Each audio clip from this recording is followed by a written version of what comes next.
This is Sally Schessler, Director of Education, and it's my pleasure to welcome you to Advances in Allergy and Asthma, a webinar series presented by Allergy and Asthma Network in partnership with the American College of Allergy, Asthma, and Immunology.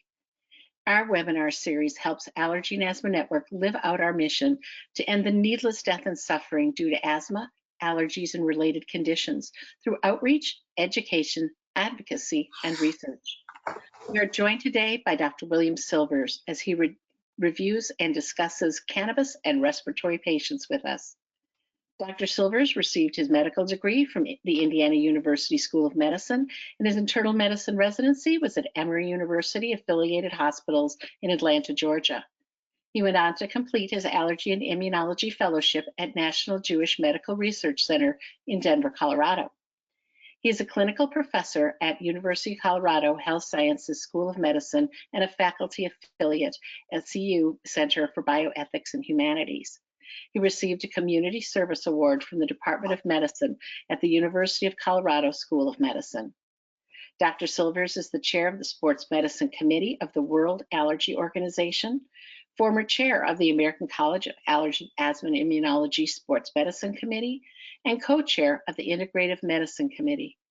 He's also chair of the Cannabis Allergy Discussion Group for both the American Academy and the American College of Allergy, Asthma, and Immunology.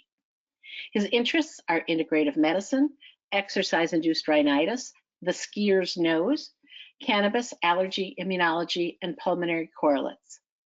Dr. Silvers was selected multiple times as a top doctor by his peers and is an avid skier, cyclist, and outdoorsman. Well, Dr. Silvers, we thank you for being with us today, and we're really looking forward to your talk. Hi, thank you very much, Sally. Can you hear me okay? Yes, can. Okay, so I wish to thank the Allergy Asthma Network for the good work that you're doing, and for the college for inviting me to speak with you today on this interesting and increasingly timely and relevant subject of cannabis, allergy, and respiratory correlates. I have no conflicts of interest to disclose, for someone has to do this kind of research without funding.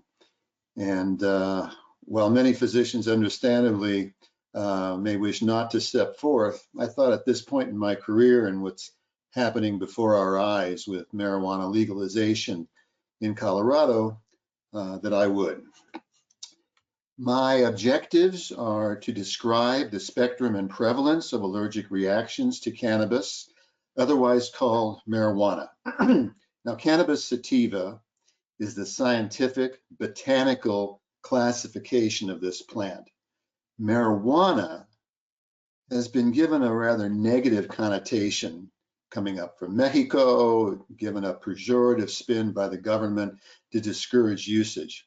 However, as you'll see, cannabis has been in the literature for over 3,000 years for its medical benefits, and so we shall refer to this plant primarily as cannabis.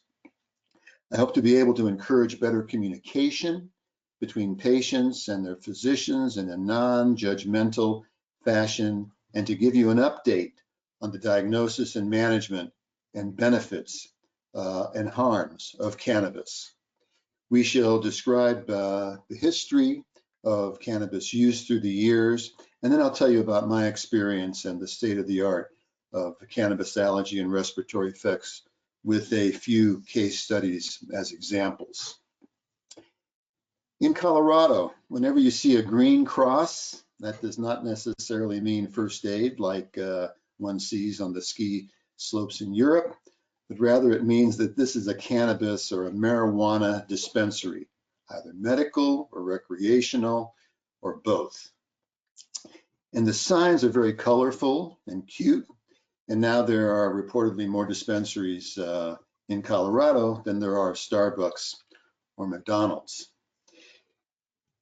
When I was first asked to speak on this subject at the Aspen Allergy Conference in 2016, I really had to delve into further research. So I visited the grow facilities here in Denver. And here you see me in the PPE, the personal protective equipment that is so precious now. This was prior to the COVID epidemic. And this was placed on the visitors not to protect the person necessarily, but really to protect the plant. The stages of growth go from seed germination to seedling, this is in a clockwise fashion, to vegetative state in different rooms, to flowering. And the only difference between medical and recreational marijuana is the color coding, is the bar coding for tracking from seed to sale. It's exactly the same plant, medical and recreational. Going forth to different rooms, you can see the growth and the lighting in the different indoor grows, which can go beyond 100,000 square feet of grow space. It's been very good for commercial real estate in Colorado for sure. No longer does one need to be attentive to the seasonality, or they're growing as fast as they can year round. After the flowering has been harvested, you can see the care given to collecting the buds, which have the trichromes where the active components are seen, and then processing by hand different strains. They have very cute names as one goes forward. And then they're separated out into names such as Kosher Kush, which is my favorite, not that it's kosher at all, but if one likes key lime pie or Girl Scout cookies or Bubba Kush or cherry pie, etc. These are all different sativa, indica, and mostly different hybrids. Then they're transported in nondescript vans with cameras mounted throughout to the various retail locations, in this case called the Clinic in Colorado. The history traces marijuana used for the last 3,000 years, from China to the Middle East, in the literature of Persia, Egypt, describing uses ranging from textiles to medicinal, including rheumatic pain, constipation, menses, and then spread from Europe to the Americas much later, culmination of use in the end of the 1800s and the early 1900s.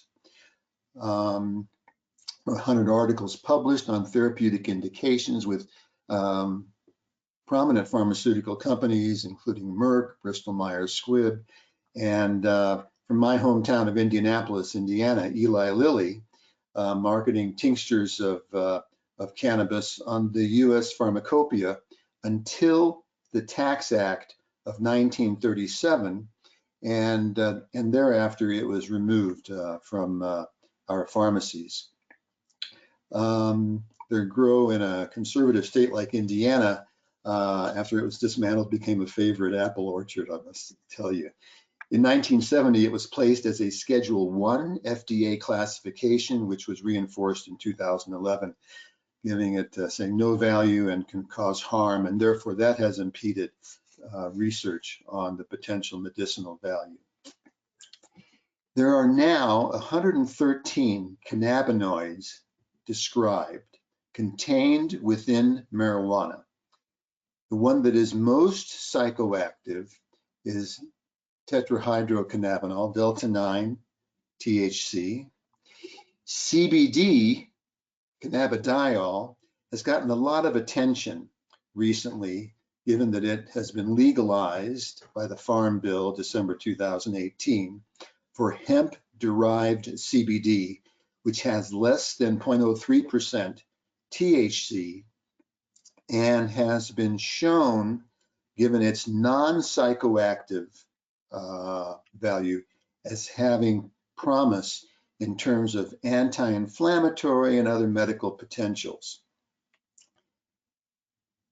As you can see in this slide, the purported medical benefits, especially of CBD, anxiolytic, antipsychotic, anti-epileptic, neuroprotective, antispasmodic, anti-tumorigenic, antibacterial, etc., immunosuppressive.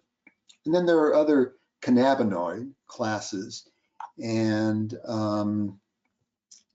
the cannabis plant has terpenes, has flavonoids, and so the cannabinoids are thought to have numerous synergistic interactions, now called the entourage effect, that are not fully understood, but we know that the presence of THC alone or CBD alone do not tell the whole story. My immersion really began in 2015.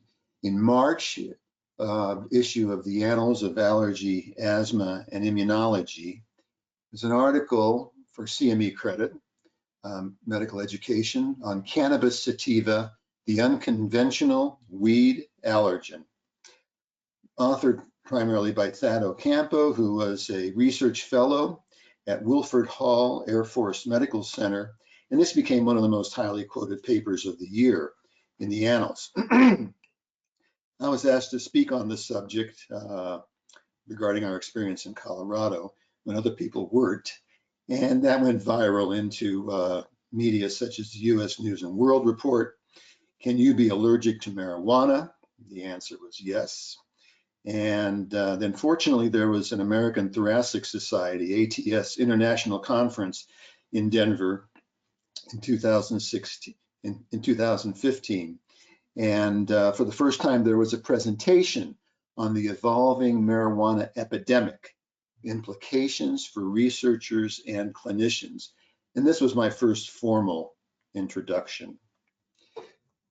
So in Thad's paper in 2015, he really gave excellent evidence basis substantiating the allergic reactivity with references ranging from allergic rhinitis, allergic conjunctivitis, asthma, food allergy, eczema, drug eruptions, contact urticaria, also contact dermatitis, and even rare anaphylaxis upon ingestion of hemp seed. He did not address other adverse effects such as the cannabis hyperemesis syndrome, vomiting, or the excessive ingestion of edibles causing reactions. This is a review that comes from on marijuana use and respiratory effects from the Colorado Department of Public Health and Education. Now, the history in Colorado is medical marijuana was approved in the year 2000, was legalized, passed by public ballot, and legalized in 2012, and then became sold by a dispensary model in 2014. While I had seen very few patients in my practice, I'm in private practice, had a private practice, and was also on the clinical volunteer faculty at the University of Colorado. I saw very few patients prior to 2014 with cannabis allergy, but I saw many more thereafter when it was recreationally legal and available and had perhaps less stigma, so people felt more open coming to their physician. So in terms of substantial evidence, we see on what's my left-hand column, that you have the same carcinogens in marijuana smoke as tobacco smoke. And you do have substantial evidence, as I'll show you later, for chronic bronchitis with cough and wheeze and sputum production, pre-malignant lesions in the airways, although there's not been any incidence of increased cancer. And we know that it's an acute bronchodilator, that it helps to relax the airway muscles and gives one bronchodilation, although it's not used as a primary method of asthma management. There's moderate evidence attesting to its heavy use causing increased airflow obstruction. but only limited evidence regarding increased particulate matter deposits compared to tobacco, bullous lung disease, and the smoke from water pipes or bongs may contain more cancer-causing chemicals. Vapes, e-cigarettes, the same thing because of the concentrated oils. There's insufficient evidence regarding emphysema or respiratory infections. And it's a mixed bag regarding COPD, chronic obstructive pulmonary disease, emphysema, lung cancer, or what are the respiratory effects from vaporizing. So when I decided to address this area more seriously, I wrote a small paper, The Colorado Allergists' Experience with Marijuana Legalization in the Annals of Allergy, Asthma Immunology, describing a few cases that I had seen. I felt that it was really a mild allergen. For my patients needed either a lot of exposure or over a longer period of time to develop symptoms.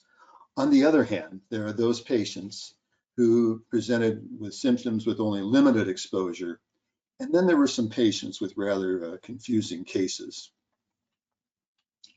I'd like to describe to you two cases. This is ML, who presented in 2015, a 30-year-old white male, no previous allergy or asthma symptoms. He had moved to Colorado from Lawrence, Kansas to work in the marijuana industry 5 years previously, 2010.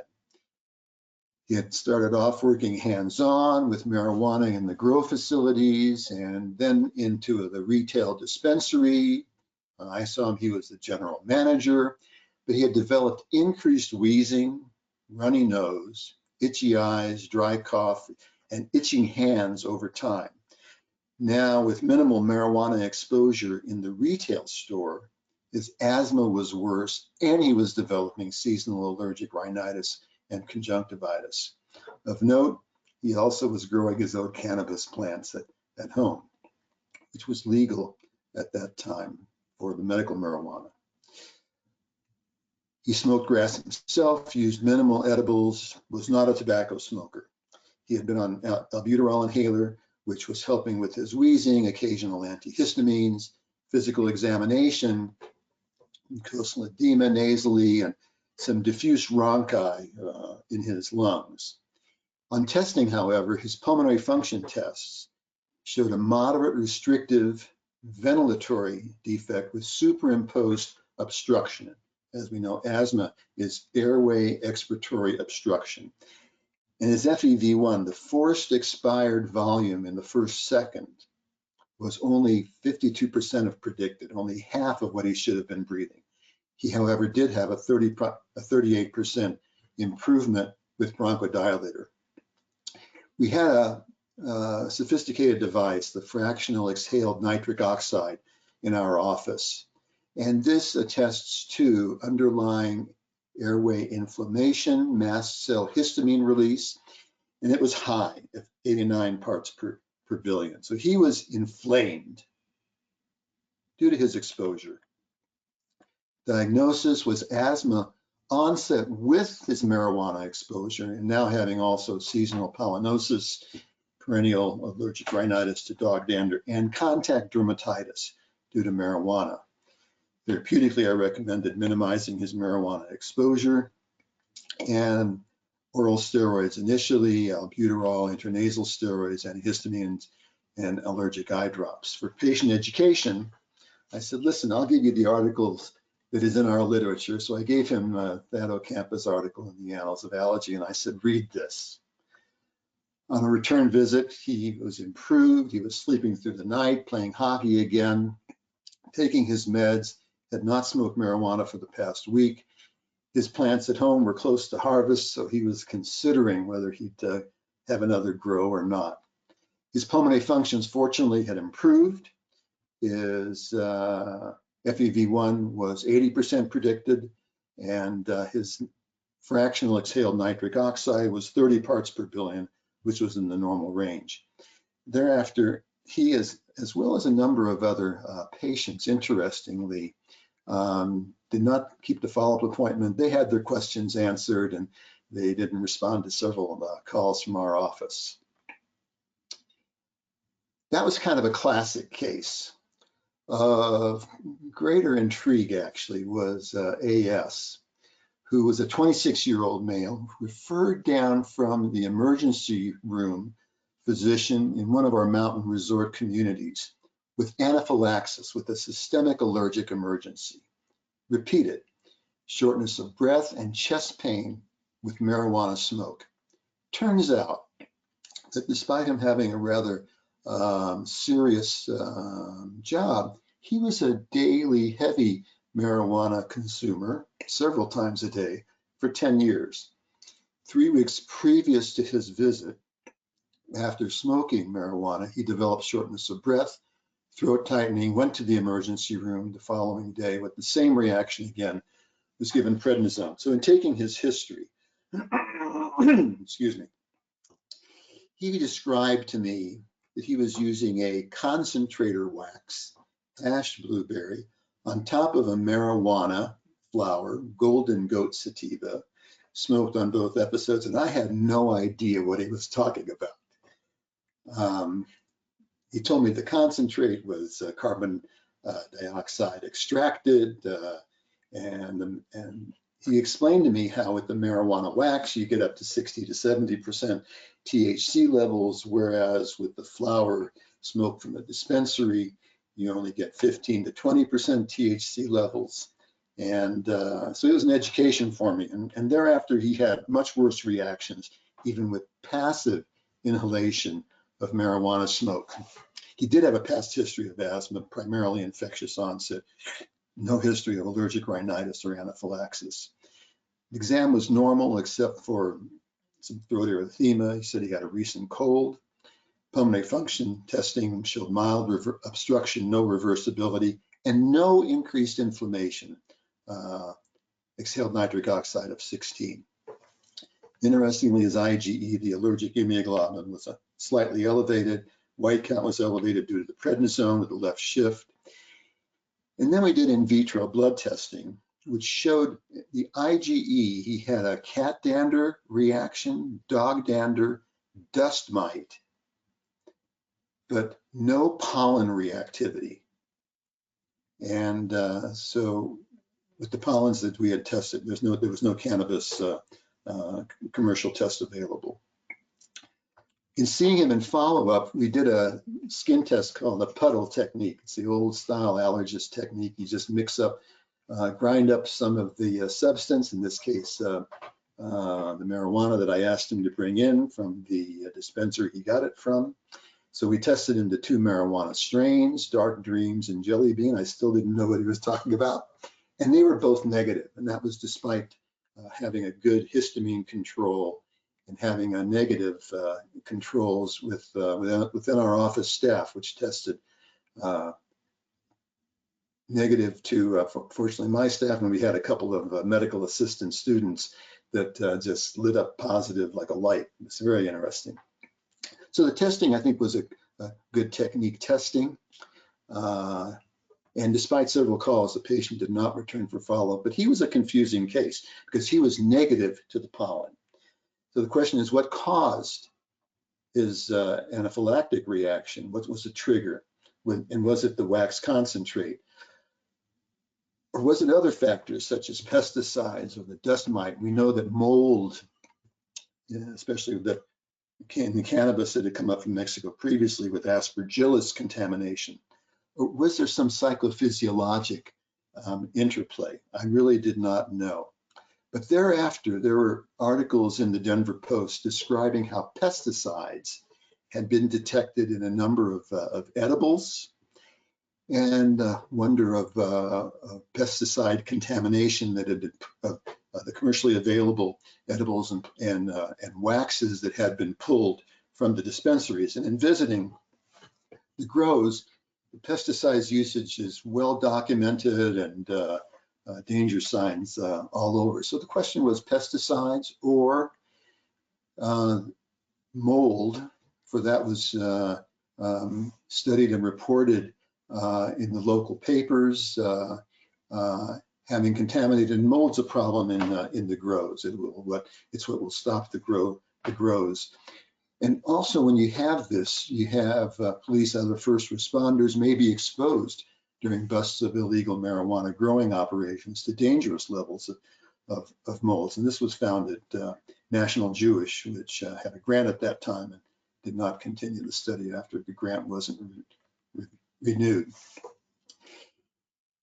I had the good fortune of starting a cannabis allergy discussion group with a number of colleagues similarly interested within the college and the academy, and especially colleagues including Gordon Sussman from Toronto, Don Bezold from the NIH, National Institutes of Occupational and Safety Health, and AJ Nyack from the University of Pennsylvania, PhD, interested in cannabis immunology. And this was a study we had just published under AJ Nyack's tutelage in the Annals of Work Exposure and Health, Cannabis Itself, an Emerging Occupational Allergen.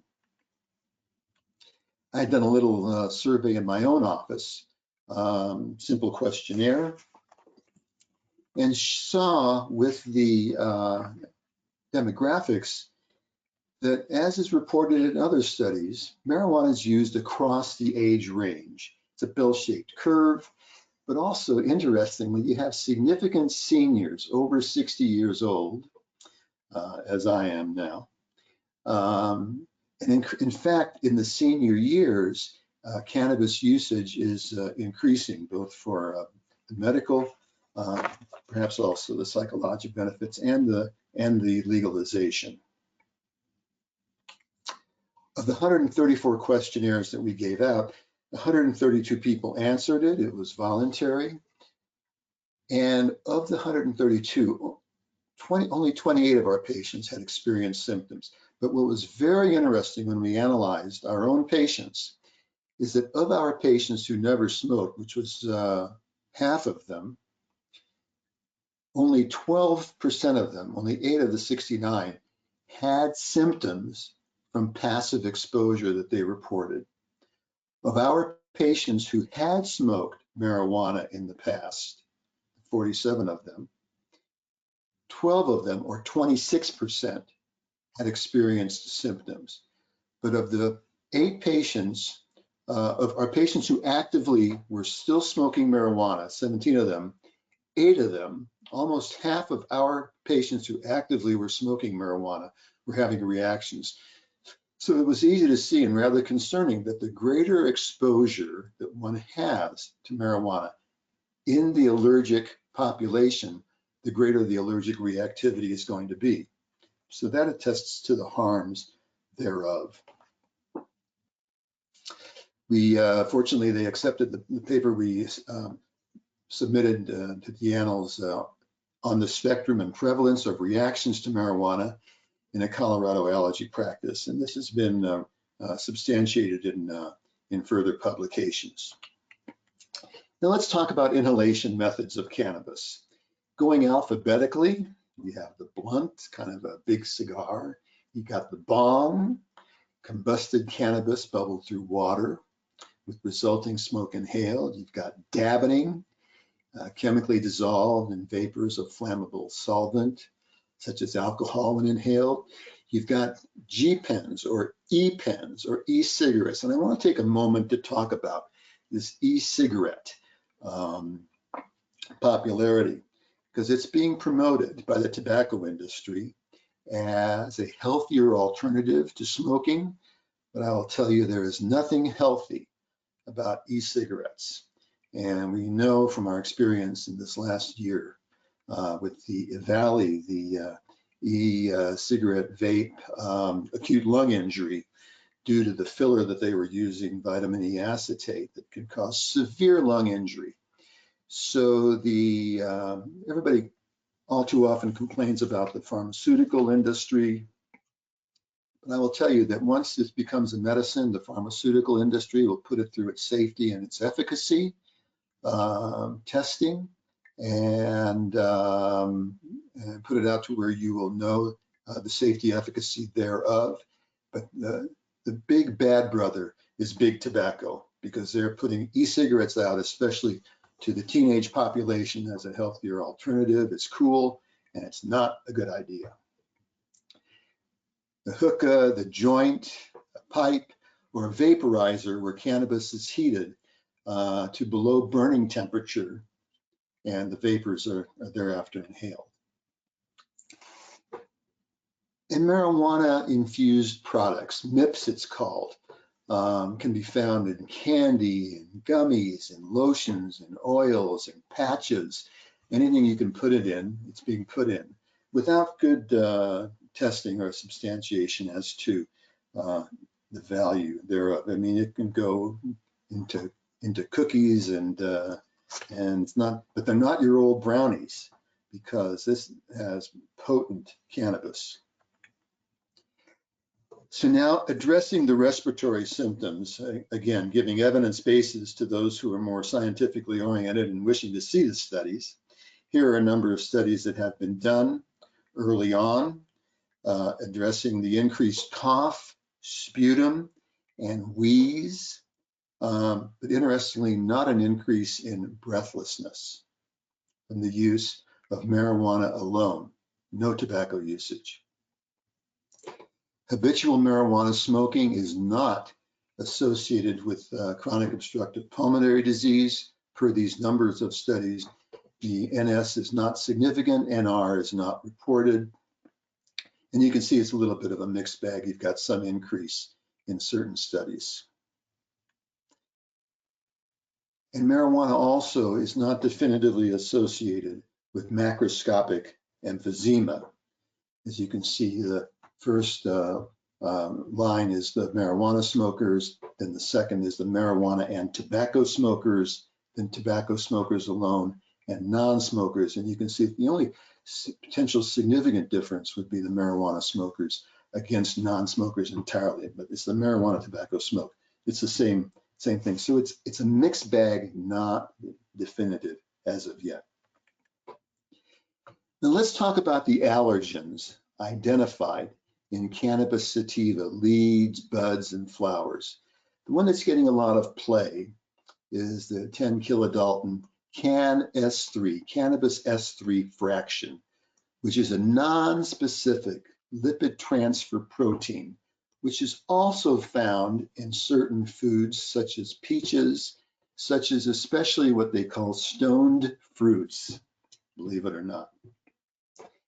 This is very well addressed in European studies, especially by a group in Belgium, Didier Ibo's group in Belgium, versus a number of the others, especially the 23 kilodalton oxygen enhancing evolving protein tube complex, which has been researched by A.J. Nyack and his group at the University of Pennsylvania, as cross-reactive with certain foods.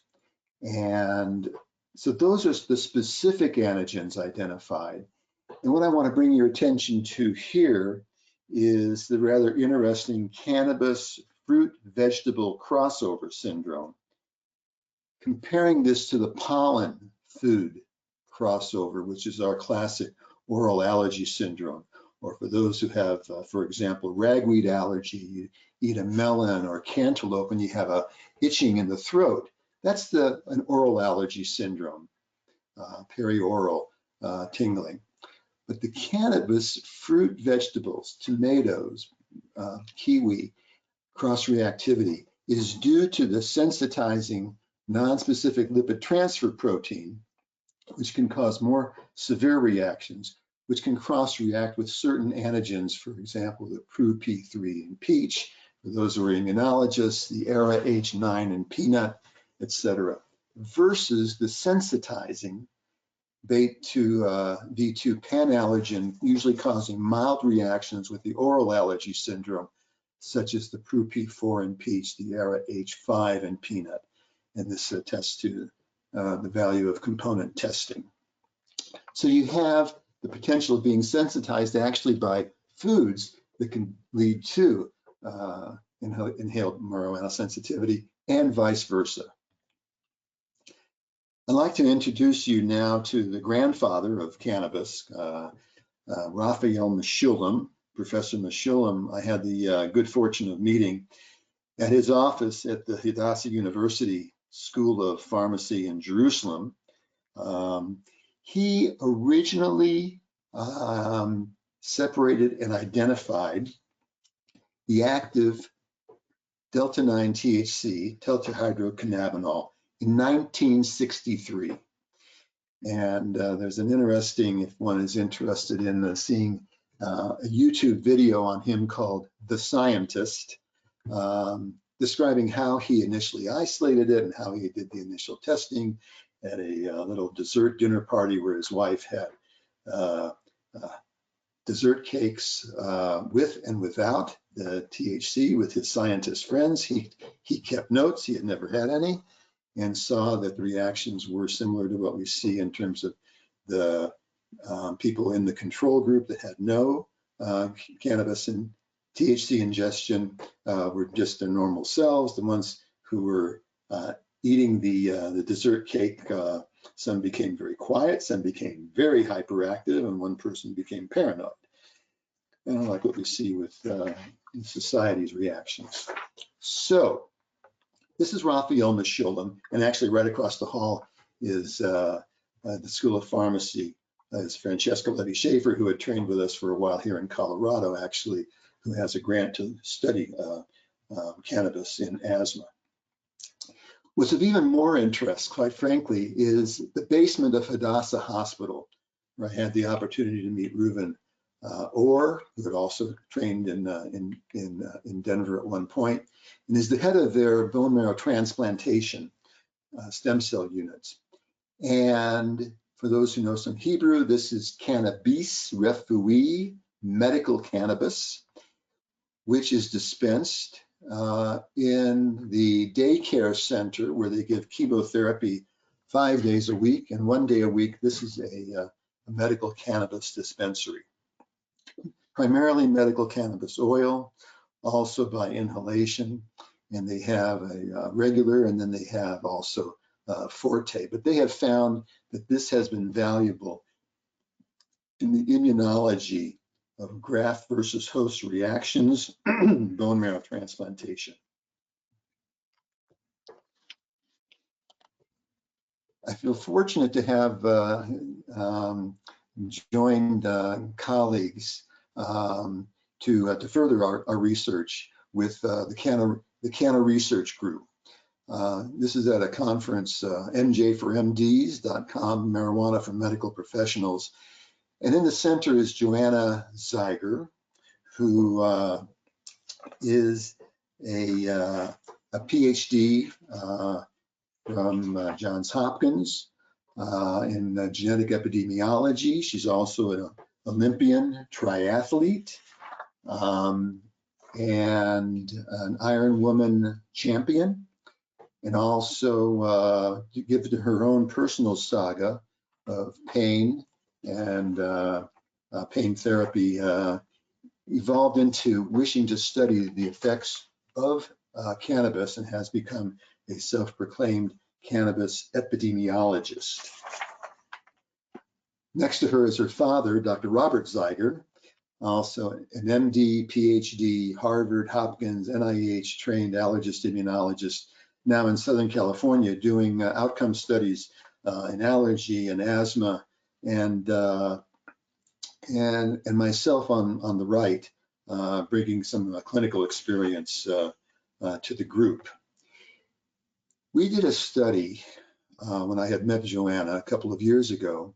She wished to do a study in active adult athletes on cannabis use benefits and harms. And this was an online survey that was published in PLOS One last year, just before the International Cannabinoid Research Society meeting, actually. Behaviors related to subjective effects. Since then, we've had two more publications, most recently the last one, Attitudes about Cannabis Mediating the Relationship between cannabis knowledge and use in active adult athletes, which was in the Journal of Cannabis Research just last week. We now wish to do a survey in this kind of survey we feel is necessary in patient populations with certain medical disorders to address the benefits and harms of cannabis. And I'd like to thank the Allergy and Asthma Network for participating with us in surveying our population, your population, given your experiences with cannabis. It's an online survey, cannabis use and its impact on people with asthma, exercise-induced bronchoconstriction, allergies, eczema, urticaria. It's confidential, anonymous, no personal information will be collected. Doesn't matter if you've never used cannabis or if you have used cannabis in the past or now used, you just need to be 18 years of age or older to participate.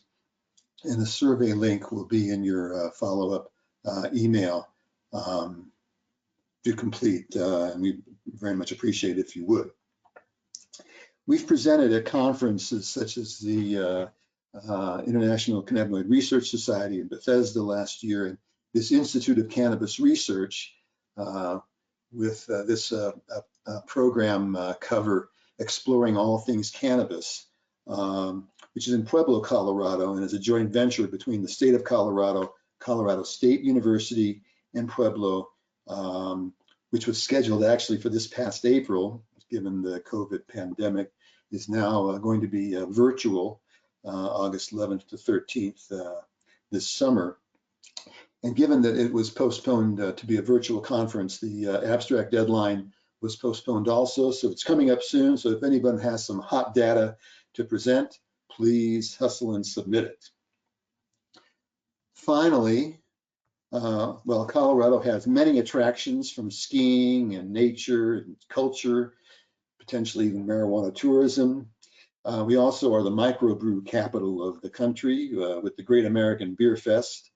We're one of the most popular brews a couple of years ago was, you guessed it, cannabis beer. We've had a very supportive environment. Our Governor, Jared Polis, who was a representative in the United States Congress from Boulder, helped to sponsor the Farm Bill in 2018, legalizing hemp-derived CBD.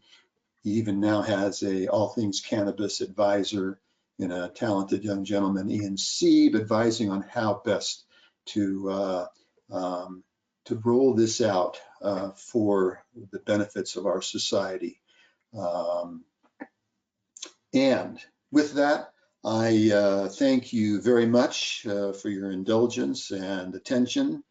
And I'm happy, Sally, to entertain any questions virtually. Thank you so much, Dr. Silvers. We do have several questions that people have written in.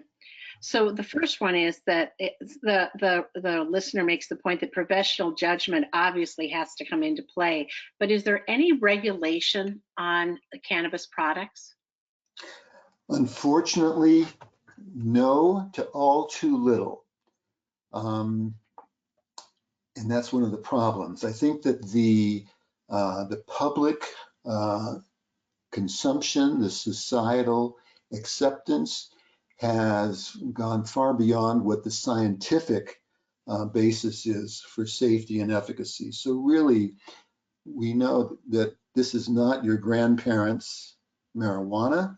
This is not the weed that was in the 60s and 70s or 80s or 90s. This is very potent. Even dispensary flower is, while the research marijuana flower from one place, the University of Mississippi, is 7 and now up to 12%. They're supposed to have higher degree strains.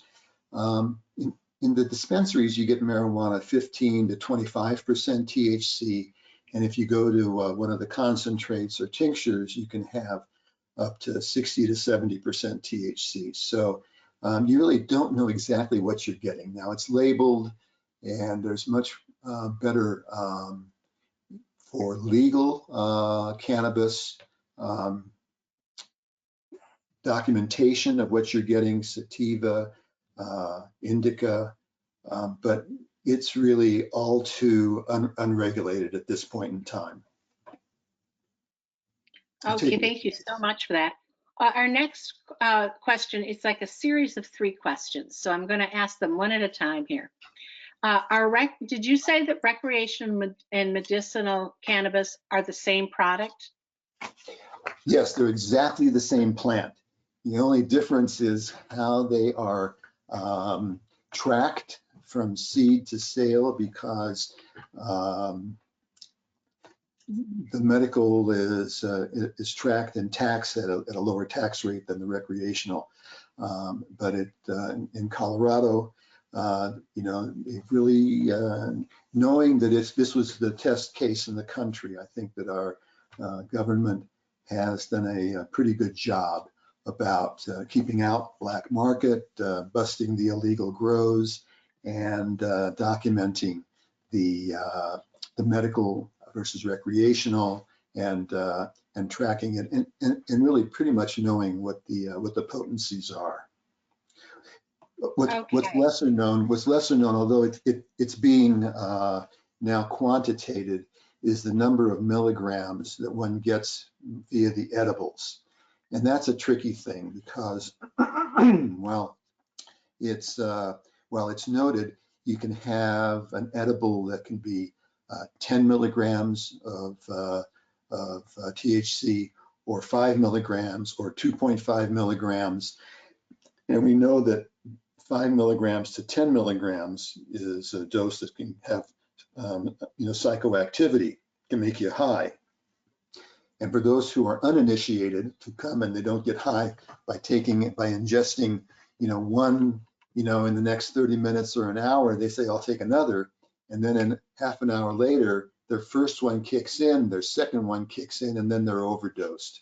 So you have the rule there is what's called now microdosing. You start low and you go slow, and you give it an hour to an hour and a half for the first dosage to kick in. But we really still need to have a better control over what's available, and I think that it's really happening nationally.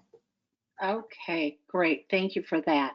Okay, the next part of the question is that someone is asking that recreational cannabis probably shouldn't be confused with street recreational cannabis, and wondering if that was correct, because they were concerned that the street marijuana is probably not the same as it would be stepped on with other products.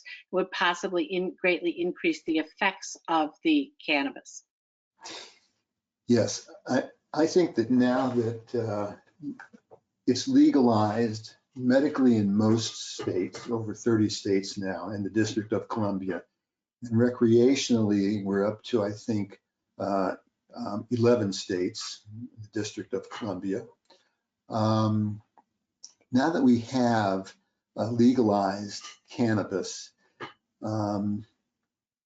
it's the hope that and it hasn't gone away in terms of street cannabis, but you have a much better knowledge base that that you're getting what you're asking for, having legalized cannabis available. And that's why we know that the economies in states that have legalized cannabis, with the tax benefits that are reaped, have done much better economically, and that's driven a lot of states to legalize. So one really doesn't know what they're getting off the street with flour or with concentrates. And certainly we've had our experience with the vapes, the e-cigarettes that were illicit, and the fillers, cause lung injury and death. So one needs to be very, very careful. Okay, the next question is, in Canada, do you know if cannabis is approved for recreational and medicinal use? Yes, Canada is an interesting experiment, because it's approved for recreational throughout the country. in Toronto and East, it's approved in the way that they sell alcohol through government-controlled outlets.